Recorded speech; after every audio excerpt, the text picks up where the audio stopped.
ជារឿងដ៏គួរឲ្យអស់សំណើចខ្លាំងមែនតែនបងប្អូនថៃត្រៀមឯកសារប្តឹងទៅអាស៊ានរឿងពលរដ្ឋខ្មែរពហិការមិនប្រើប្រាស់ទំនិញរបស់ខ្លួនណាបងប្អូនស្ដាប់មើលទៅគឺពិតជារឿងដ៏គួរឲ្យអស់សំណើចខ្លាំងមែនតែន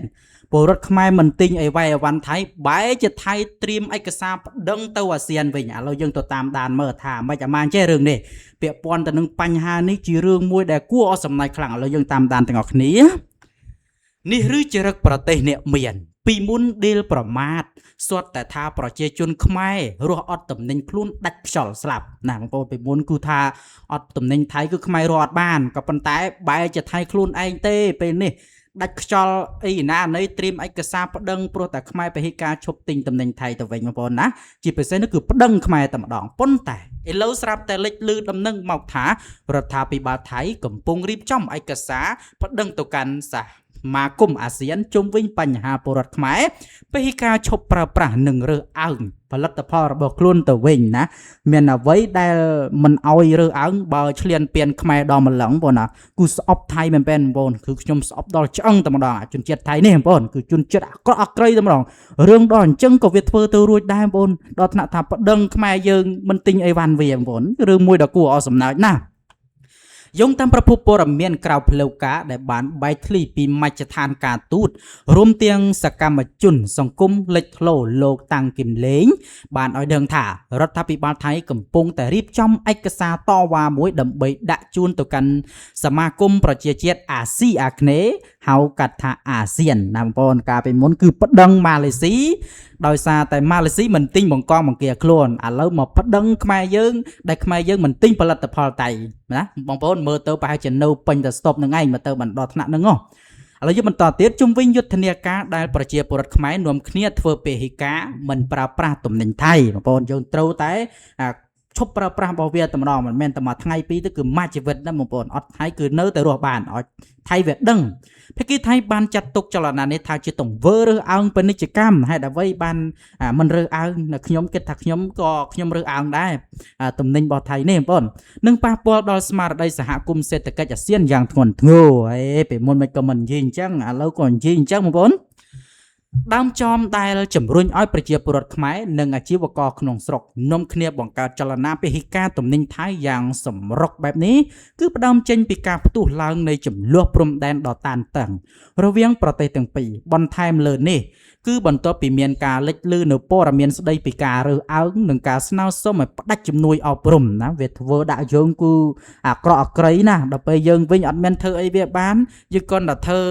តែពហិការជប់ទិញតំណែងវាបែរជាវារៀបចំឯកសារប្តឹងទៅអាស៊ានថាខ្មែរយើងរើសអើងតំណែងវាបងប្អូនណាគួរអាក្រក់ក្រៃម្ល៉េះជនជាតិនេះនោះក៏ដូចជាលុបចោលអាហារូបករណ៍សិស្សនិស្សិតខ្មែរពីសំណាក់មន្ត្រីជាន់ខ្ពស់និងសមាជិកព្រឹទ្ធសភាថៃមួយចំនួនទង្វើទាំងនេះបានធ្វើឲ្យពលរដ្ឋខ្មែរគ្រប់ទិសទីកើតក្តីមិនសប្បាយចិត្តយ៉ាងខ្លាំងហើយបានសម្រេចចិត្តប្រើប្រាស់អំណាចអ្នកទិញក្នុងនាមជាពលរដ្ឋម្នាក់ដោយការឈប់គ្រប់គ្រងឈប់ទិញនិងឈប់ប្រើប្រាស់រាល់ផលិតផលដែលនាំចូលពីប្រទេសថៃដើម្បីឆ្លើយតបទៅនឹងការមិនផ្ដល់តម្លៃឲ្យជាតិសាសន៍ខ្លួនឯងណាយើងគួរតែឈប់ប្រើប្រាស់ឈប់យកនាំចូលទាំងអស់គ្នាបងណាជារឿងមួយដែល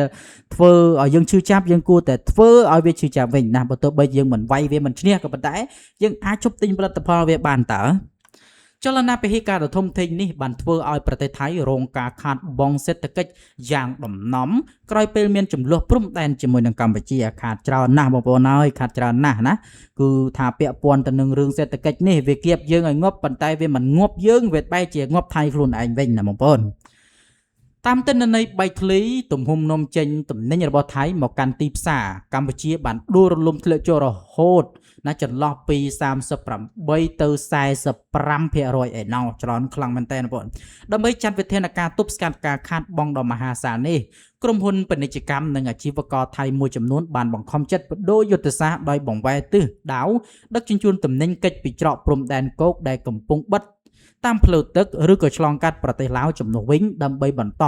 ទំនិញចូលមកទីផ្សារកម្ពុជាណាគេឈប់ប្រើប្រាស់ប៉ុណ្្នឹងហើយនៅខិតខំប្រឹងនាំចូលទេណាថៃបងប្អូនណាយើងគួរតែខិតខំហាម5ទាំងអស់គ្នាបងប្អូន ទោះជាយ៉ាងណាគួរបញ្ជាក់ថារហូតមកដល់នៅពេលនេះពុំទាន់មានការចេញមុខមកបញ្ជាក់ជាផ្លូវការណាមួយពីរដ្ឋាភិបាលថៃថាពួកគេនឹងប្តឹងកម្ពុជាមែនឬក៏អត់នោះទេប្រសិនបើអាគិតតាមទស្សនវិជ្ជាច្បាប់ពាណិជ្ជកម្មអន្តរជាតិនិងយន្តការរបស់អាស៊ានអាជ្ញាធរគឺមិនអាចបង្កើតពាក្យបណ្ដឹងផ្លូវការប្រឆាំងនឹងសកម្មភាពធ្វើពហិការដោយស្ម័គ្រចិត្តរបស់ប្រជាពលរដ្ឋបានឡើយណាបងប្អូនបើសិនជាថៃវាធ្វើមែនណាបងប្អូនជារឿងមួយដ៏គួរឲ្យអស់សំណើចខ្លាំងមែនតើណាបងប្អូនត្រៀមឯកសារប្តឹងខ្មែរទៅអាស៊ានរឿងរើសអើងទំនិញថៃណាបងប្អូននេះជារឿងមួយដែលគួរអស់សំណើចខ្លាំងជាទីបំផុតម្យ៉ាងវិញទៀតយុទ្ធនាការបញ្ឈប់ការប្រើប្រាស់ទំនិញថៃនេះគឺជាចលនាដែលស្ដែងចេញពីស្មារតីជាតិនិយមនិងសិទ្ធិសម្រាប់ចិត្តផ្ទាល់ខ្លួនរបស់បងប្អូនប្រជាពលរដ្ឋខ្មែរតែប៉ុណ្ណោះវាមិនមែនជាបទបញ្ជាឬក៏ជាចំណាត់ការពីរាជរដ្ឋាភិបាលកម្ពុជានោះឡើយខ្មែរក៏ចេះឈឺចាប់ដែរណាថៃកុំលេងសើចសោះណាជប់ទិញទំនិញថៃមួយឥឡូវយើងបន្តទៀតមិនចោលចរិតសមាជិកប្រសិទ្ធភាពបែរជាប្រកាសថាថៃមិនទទួលស្គាល់យន្តការអង្គការសហប្រជាជាតិក្រោយដឹងខ្លួនចាញ់ប្រៀបកម្ពុជាណាក្រោយដឹងតែខ្លួនចាញ់ប្រៀបកម្ពុជាបែរទៅជាអត់ទទួលស្គាល់យន្តការណែផ្សះផ្សាដោយបង្ខំពាក់ព័ន្ធទៅនឹងរឿងអង្គការសហប្រជាជាតិពាក់ព័ន្ធទៅនឹងរឿងសមុទ្រនេះបងប្អូនវាទៅជាអញ្ចឹងវិញណាបងប្អូនពីដើមឡើយសុទ្ធតែខ្មែរឡើងលើច្បាប់អន្តរជាតិថៃក៏គេទៅដែរដឹកដៃគ្នាទៅដល់ឥឡូវទៅជាខ្លាចអីណានេះប្រកាសថាអត់ហ៊ានប្រកាសថាណែមិនទទួលស្គាល់ច្បាប់អង្គការសហប្រជាជាតិមិនចោលចរិតមែនណាបងប្អូននេះគឺជាសមាជិកសភាប្រសិទ្ធភាពថៃមួយរូបដែរណាបងឥឡូវយើងទៅតាមដានមើលវាយ៉ាងម៉េចវិញរាជធានីបាងកកក្តីព្រួយបារម្ភរបស់រាជរដ្ឋាភិបាលថៃកាន់តែលេចឡើងណាបន្ទាប់ពីកម្ពុជាបានសម្រេចជ្រើសរើសយកយន្តការផ្សះផ្សាដោយចាប់បង្ខំក្រោមអនុសញ្ញាអង្គការសហប្រជាជាតិស្តីពីច្បាប់សមុទ្រឬក៏ UNCLOS ដើម្បីដោះស្រាយចំនួនព្រំដែនសមុទ្រណាបងប្អូនប៉ុន្តែពេលនេះប្រធានគណៈកម្មាធិការមួយរបស់ប្រសិទ្ធភាពថៃបែរជាចេញមុខមកស្រែកក្តែងថារាល់ការសម្រេចឬក៏អនុសាសន៍អន្តរជាតិនោះគឺគ្មានតម្លៃផ្លូវច្បាប់ឲ្យថៃអនុវត្តតាមឡើយណាវាទៅជាអត់មានតម្លៃស្មើនឹងឲ្យថៃអនុវត្តទេណាបងប្អូនវាប្រហែលជាមិនទៅទេមកទៅនោះបងប្អូននេះជាទង្វើដ៏គោក្លឿនរបស់ថៃដែលមិនគោរពច្បាប់ទម្លាប់អន្តរជាតិនៅពេលដឹងខ្លួនថាចាញ់ប្រៀបកម្ពុជាណាពេលដែលលុបចោលតែឯងណាបងប្អូនគេថាខ្មែរមិនអាចធ្វើបានទេណាពីឈ្នះខ្មែរនឹងឯងដល់ពេលឥឡូវបែរជាដឹងថាខ្លួនចាញ់ប្រៀបចាញ់កម្ពុជាបែរជាចងេងចងាងអត់ទទួលស្គាល់ច្បាប់អង្គការសហប្រជាជាតិពាក់ព័ន្ធទៅនឹងនីតិសមុទ្រនឹងវិញបងប្អូនឥឡូវបន្តទៀតសមាជិកប្រសិទ្ធភាពលោកណាប់ផាឌុលអ៊ីណាបងប្អូនប្រធានគណៈកម្មាធិការពិសេសរបស់ប្រសិទ្ធភាពថៃដែលកំពុងសិក្សាពីផលប៉ះពាល់នៃការលុបចោលអនុស្សរណៈឆ្នាំ2000និងអនុស្សរណៈឆ្នាំ2001បានរលាស់អណ្ដាតទាំងប្រហើនកាលពីថ្ងៃអាទិត្យទី14ខែមិថុនាថាយន្តការផ្សះផ្សាដោយចាប់បង្ខំនេះនឹងមិនផ្ដល់អំណាចសម្រាប់ចិត្តទៅឲ្យភាគីទី3ឬទៅជំនួសការចរចាទ្វេភាគីប្រទេសទាំងពីរនោះឡើយលោកបន្តថាកន្លងមកថៃនិងកម្ពុជាបានព្រមព្រៀងគ្នារួចហើយក្នុងការមិនយកចំនួនដែនសមុទ្រនេះទៅឲ្យតុលាការយុត្តិធម៌អន្តរជាតិ ICJ តុលាការច្បាប់សមុទ្រអន្តរជាតិឬក៏ក្រមអាជ្ញាកណ្ដាលកាត់សេចក្តីនោះទេលោកណាប់ផាឌុលលើកឡើងទាំងងើលទៀតថា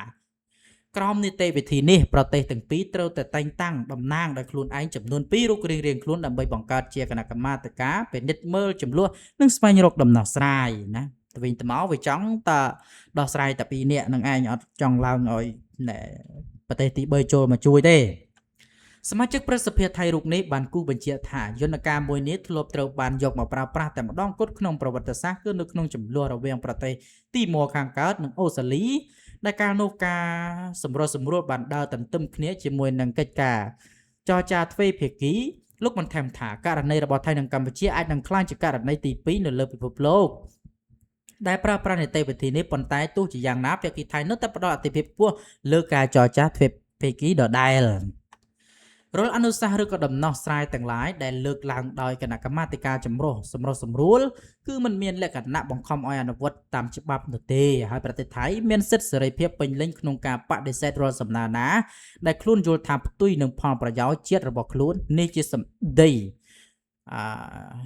ដ៏ជំលើយបងប្អូនចេញពីមាត់សមាជិកប្រសិទ្ធភាពថៃ សូមបញ្ជាក់ឡើងវិញបន្តិចថា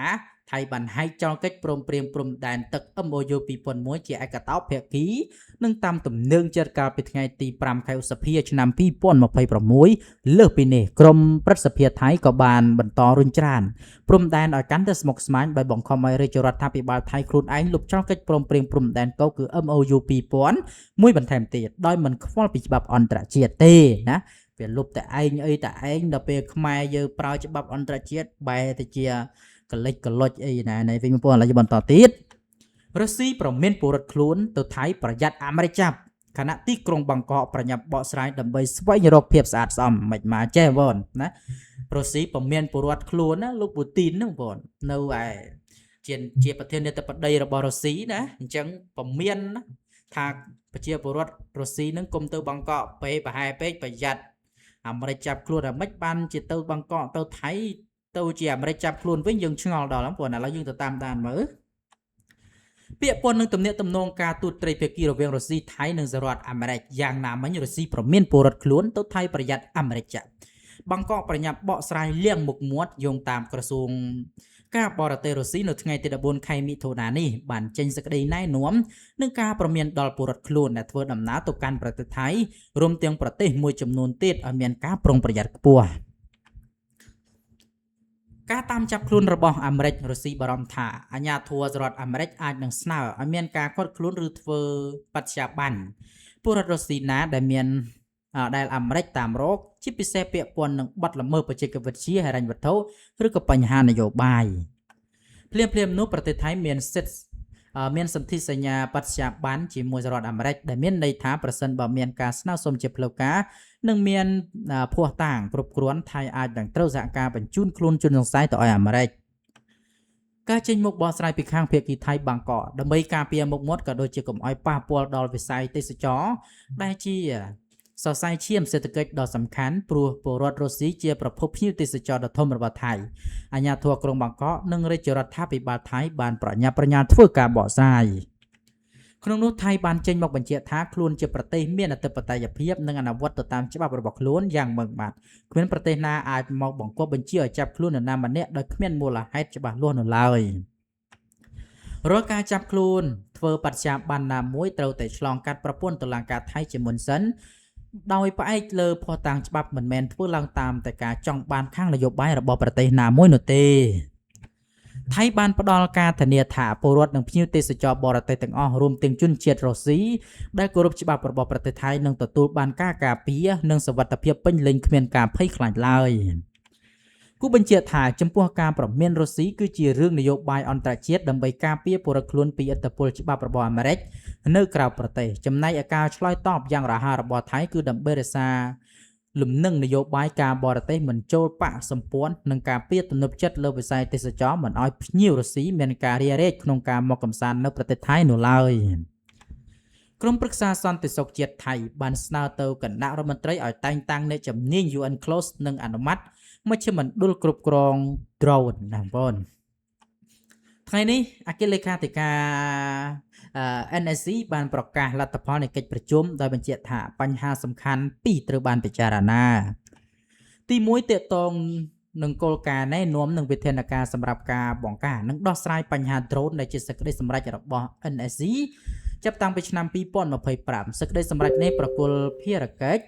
ដល់កងទ័ពអាកាសភូមិន្ទថៃក្នុងការបង្កើតមជ្ឈមណ្ឌលសម្រាប់គ្រប់គ្រងត្រួតពិនិត្យនិងទប់ទល់នឹងដ្រូនដោយសារតែស្ថានភាពប្រយុទ្ធកន្លងមកតម្រូវឲ្យមានការកែ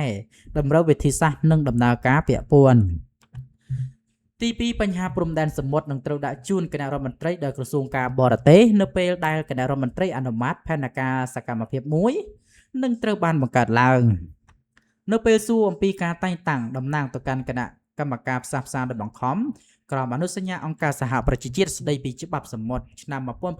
1982លោកអគ្គលេខាធិការបាននិយាយថាពួកគេត្រូវរងចាំគណៈរដ្ឋមន្ត្រីអនុម័តបញ្ជីនេះជាមុនសិនដែលនឹងត្រូវដាក់ជូនកិច្ចប្រជុំគណៈរដ្ឋមន្ត្រីនៅថ្ងៃស្អែកបាក់ដីភ្នំសង្កត់ភ្លើងរថភ្លើងចូលក្រោមដីនៅថៃយ៉ាងហោចណាស់មានមនុស្ស3នាក់ត្រូវបានជាប់គាំងនៅក្នុងហេតុការណ៍នេះបងប្អូននេះគឺពាក់ព័ន្ធទៅនឹងរឿងស្រុកថៃទេដែរ ឧបតវហេតុបាក់ដីភ្នំសង្កត់លើផ្លូវរថភ្លើងពិសេសគឺដំណើរការបាក់ដីធ្លាក់ចូលទៅក្នុងការដ្ឋានសាងសង់អឺទូករុងបងប្អូនរុងក្រំដីនិងគម្រោងរថភ្លើងល្បឿនលឿនដែលធ្លាប់បានកើតឡើងនិងបង្កការភ្ញាក់ផ្អើលយ៉ាងខ្លាំងនៅក្នុងប្រទេសថៃហេតុការណ៍នេះបានកើតឡើងនៅក្នុងទូករុងក្រំដីភ្នំខាវឡែមស្ថិតនៅក្នុងស្រុកបាក់ចុងខេត្តនគររាជសីមាប្រទេសថៃវាគឺជាផ្នែកមួយនៃគម្រោងសាងសង់ផ្លូវរថភ្លើងល្បឿនលឿនថៃនិងចិនក្នុងហេតុការណ៍នោះមានមនុស្សចំនួន3នាក់ត្រូវបានរាយការណ៍ថាបានជាប់គាំងនៅខាងក្នុងយ៉ាងហោចណាស់មានជនជាតិចិន2នាក់ម្នាក់ជាប្រធានការដ្ឋាននិងម្នាក់ទៀតជាអ្នកបើកបរគ្រឿងចក្រធុនធ្ងន់ហើយម្នាក់ទៀតជាជនជាតិភូមាម្នាក់ជាកម្មករកាយដីប្រតិបត្តិការជួយសង្គ្រោះដល់លំបាកជិត100ម៉ោងប្រតិបត្តិការជួយសង្គ្រោះបានធ្វើឡើងយ៉ាងដុតដៃដុតជើងនិងប្រកបដោយគ្រោះថ្នាក់បំផុតដោយមានការចូលរួមពីកងកម្លាំងម៉ាស៊ីនឡាហ្វារថភ្លើងថៃក្រុមអ្នកជំនាញជាតិនិងក្រុមសង្គ្រោះបន្ទាន់ក្រុមសង្គ្រោះត្រូវប្រឈមមុខនឹងដីនិងថ្មដែលបន្តបាក់ស្រុតចុះមកជាបន្តបន្ទាប់រាល់ពេលព្យាយាមកែដីចេញពួកគេត្រូវប្រើបច្ចេកទេសរុញទយោផ្នែកខ្នាតធំចូលទៅខាងក្នុងដើម្បីបង្កើតជាច្រកខ្យល់អុកស៊ីសែននិងការពារកុំឲ្យបាក់ដីសង្កត់បន្ថែមទោះបីជាមានការខិតខំប្រឹងប្រែងស្វែងរកនិងជួយសង្គ្រោះទាំងយប់ទាំងថ្ងៃអស់រយៈពេលជិត5ថ្ងៃប្រហែល126ម៉ោងក៏ដោយក៏លទ្ធផលចុងក្រោយបានប្រែជាព័ត៌មានដ៏សោកសៅក្រុមសង្គ្រោះបានរកឃើញសាកសពជនរងគ្រោះទាំង3នាក់ជាបន្តបន្ទាប់ដែលពួកគេបានបាត់បង់ជីវិតនៅខាងក្រោមកំណត់ដីខ្សាច់និងថ្មដោយសារការថប់ដង្ហើមមុនពេលក្រុមសង្គ្រោះទៅដល់ទីតាំងដែលពួកគេជាប់គាំងគូបញ្ជាក់ផងដែរថាក្រោយហេតុការណ៍នេះអាជ្ញាធរថៃនិងក្រុមហ៊ុនម៉ៅកាបានផ្អាកការដ្ឋានជាបណ្ដោះអាសន្នដើម្បីពិនិត្យឡើងវិញនៅប្រព័ន្ធសុវត្ថិភាពនិងរចនាសម្ព័ន្ធភូមិសាស្ត្រដីភ្នំដើម្បីការពារកុំឲ្យមានសោកនាដកម្មបែបនេះកើតឡើងជាថ្មីម្ដងទៀតគម្រោងចាំកណ្ដាប់ដៃថ្នាក់លើទៅនាំគ្នាធ្វើការណាពាក់ព័ន្ធទៅនឹងរឿងខ្មែរយើងគុំចាំតែសម្ដេចស្រែកបងប្អូនគុំចាប់តែសម្ដេចស្រែកឲ្យធ្វើការនោះគឺឃើញច្រើនខ្លាំងមែនតើបងប្អូនរឿងនេះឥឡូវយើងបន្តមើលគម្រោងចាំកណ្ដាប់ដៃថ្នាក់លើទៅនាំគ្នាធ្វើការប៉ុន្មានថ្ងៃចុងក្រោយនេះគេសង្កេតឃើញមន្ត្រីជំនាញបានចុះត្រួតពិនិត្យឃ្លាំងស្តុកទំនិញនិងទីតាំងអាជីវកម្មជាច្រើនកន្លែងដែលបានរកឃើញទំនិញនាំចូលពីប្រទេសថៃមួយចំនួនដែលមានបញ្ហាពាក់ព័ន្ធនិងសុវត្ថិភាពនិងស្តង់ដាររក្សាទុកជាមួយគ្នានេះអាជ្ញាធរខេត្តកណ្ដាលក៏បានប្រកាសឲ្យប្រជាពលរដ្ឋបញ្ឈប់ការប្រើប្រាស់ឬក៏លក់បន្តផលិតផលរបស់ក្រុមហ៊ុន TSP ដែលនៅសេសសល់ផងដែរករណីទាំងនេះគឺជាសញ្ញាមួយបង្ហាញថាបញ្ហាសុវត្ថិភាពស្បៀងអាហារនិងការការពារអ្នកប្រើប្រាស់មិនមែនជារឿងតូចតាចនោះទេប្រសិនបើមានការរកឃើញថាមានការបដូរការបរិច្ឆេទផុតកំណត់ការរក្សាទុកមិនត្រឹមត្រូវទំនិញគ្មានប្រភពច្បាស់លាស់ឬក៏ការផ្ទុយពីស្តង់ដារបច្ចេកទេសពិតមែននោះគឺជាទង្វើដែលប៉ះពាល់ដោយផ្ទាល់ដល់សុខភាពនិងទំនុកចិត្តរបស់ប្រជាពលរដ្ឋអ្វីដែលសង្គមចង់ដឹងបន្ថែមគឺហេតុអ្វីបានជាបញ្ហាទាំងនេះអាចបន្តកើតមានបានយូរដោយគ្មានការបង្ក្រាបឲ្យមានប្រសិទ្ធភាពតាំងពីដំបូងតើស្ថាប័នពាក់ព័ន្ធនៅទីណានៅពេលដែលទំនិញទាំងនេះត្រូវបានដាក់លក់និងចែកចាយនៅលើទីផ្សារប្រជាពលរដ្ឋមានសិទ្ធិសួរថាតើការចុះត្រួតពិនិត្យនិងការអនុវត្តច្បាប់កន្លងមកមានភាពតឹងរឹងគ្រប់គ្រាន់ហើយឬនៅ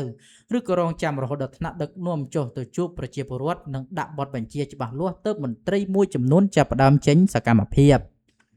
ក្រោយពេលថ្នាក់ដឹកនាំបានបង្ហាញការយកចិត្តទុកដាក់យ៉ាងម៉ឺងម៉ាត់ចំពោះបញ្ហាដែលប៉ះពាល់ដល់សុខុមាលភាពប្រជាជន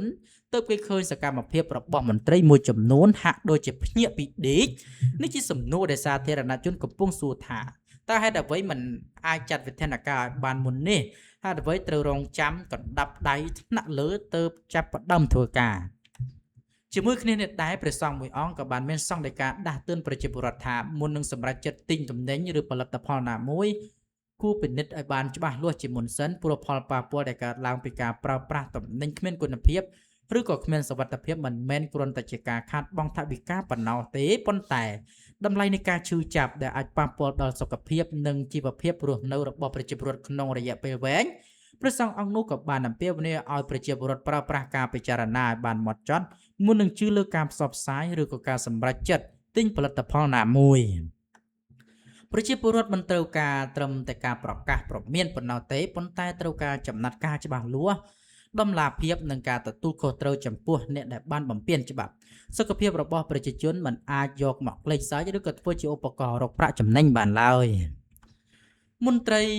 ល្អគឺមន្ត្រីដែលធ្វើការដោយស្មារតីទទួលខុសត្រូវនិងបម្រើប្រជាពលរដ្ឋជាប្រចាំមិនមែនជាមន្ត្រីដែលរងចាំកណ្ដាប់ដៃថ្នាក់លើទៅនាំគ្នាធ្វើការនោះទេបាទបងប្អូននេះគឺជារឿងពិតបងកុំចាំតែថ្នាក់លើណាបងណាវាគឺជារឿងមួយដែលជួយចាប់ចិត្តទីបំផុតពីព្រោះថាយើងគឺពីហេការចុះប្រើប្រាស់តំណែងថៃជាយូរហើយហេតុអីក៏មានតំណែងថៃនៅពេញទៅស្តុកទៀតបងប្អូនលោកមីសវណ្ណារាផ្ដាំផ្ញើទៅក្រសួងមហាផ្ទៃឬក៏អគ្គស្នងការនគរបាលជាតិសូមឲ្យមើលកូនចៅនៅថ្នាក់មូលដ្ឋានផងកុំឲ្យចេះតែតតឹងទឹះតែរឿងអីចេះលោកមីសវណ្ណារាបច្ចុប្បន្នជាប្រធានគណៈបកចំនួនថ្មីដែលតែងតែតាមដានយ៉ាងដិតដល់លើកិច្ចការសង្គមនិងការងារអភិបាលកិច្ចសារដាស់តឿនរបស់លោកទៅកាន់ក្រសួងមហាផ្ទៃនិងអគ្គស្នងការដ្ឋាននគរបាលជាតិការចេញមុខរិះគន់និងផ្ដាំផ្ញើរបស់លោកមេឃសវណ្ណារាធ្វើឡើងក្នុងគោលបំណងពង្រឹងទម្រង់ជួរមន្ត្រីអនុវត្តច្បាប់នៅថ្នាក់ក្រោមជាតិបើយោងតាមការលើកឡើងរបស់លោកមេឃសវណ្ណារាដែលមានការបកស្រាយជាវីដេអូនៅលើបណ្ដាញសង្គមកាលពីថ្ងៃទី14ខែមិថុនាដែលលោកបាននិយាយថាសូម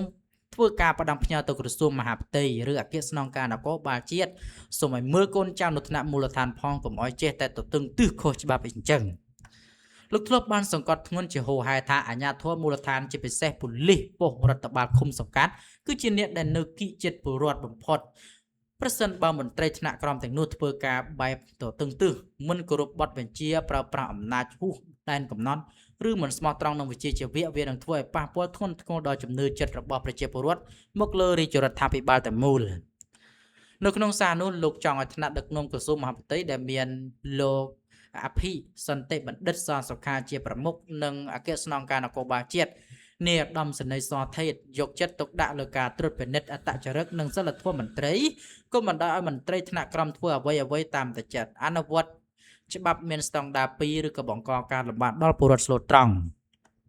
ជំរុញឲ្យមានការដាក់ពិន័យឬក៏ដកតំណែងចំពោះមន្ត្រីណាដែលរកឃើញថាបានប្រព្រឹត្តខុសច្បាប់ឬក៏អំពើពុករលួយដើម្បីធ្វើជាគំរូលោកមីសវណ្ណារាធ្លាប់បានលើកឡើងជាទេសនាថា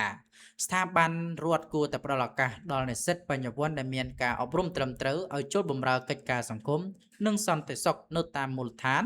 ជំនួសឲ្យការយកអ្នកដែលមានជីវប្រវត្តិមិនល្អណាប្រវត្តិមិនល្អឬក៏អត្តចរិតកាយសាហាវមកធ្វើការដែលងាយនឹងបង្កហានិភ័យដល់ពលរដ្ឋសាររិះគន់ស្ថាបនារបស់លោកមេសវណ្ណារាក៏ស្របពេលដែលក្រសួងកំពុងអនុវត្តវិធានការរឹតបន្តឹងការតែងតាំងមុខតំណែងអនុស្នងការឬក៏អនុប្រធានការិយាល័យដែលលើសចំនួនដើម្បីងាកមកពង្រឹងគុណភាពមន្ត្រីជួរមកវិញនគរបាលជាតិកំពុងសម្រុកបង្ក្រាបលបាញ់ស៊ីសងក្រុមក្មេងទំនើងនិងបទល្មើសបច្ចេកវិទ្យាយ៉ាងក្តៅគគុក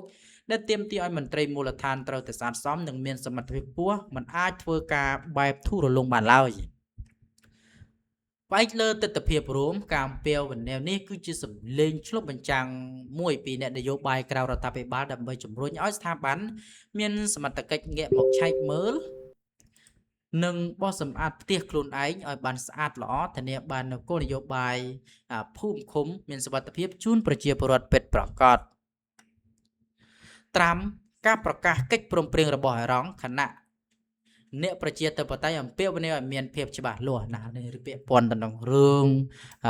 អេរ៉ង់ជាមួយនឹងអាមេរិកការប្រកាសរបស់លោក Donald Trump អំពីកិច្ចព្រមព្រៀងសន្តិភាពជាមួយប្រទេសអេរ៉ង់បានក្លាយជាប្រធានបទក្តៅគគុកដោយមានការអបអរសាទរពីភាគីគាំទ្រគណៈសមាជិកសភាខាងគណៈបកប្រជាធិបតេយ្យបានបង្ហាញការព្រួយបារម្ភនិងអំពាវនាវឲ្យមានភាពច្បាស់លាស់ជាបន្ទាន់លើលក្ខខណ្ឌនៃកិច្ចព្រមព្រៀងនេះ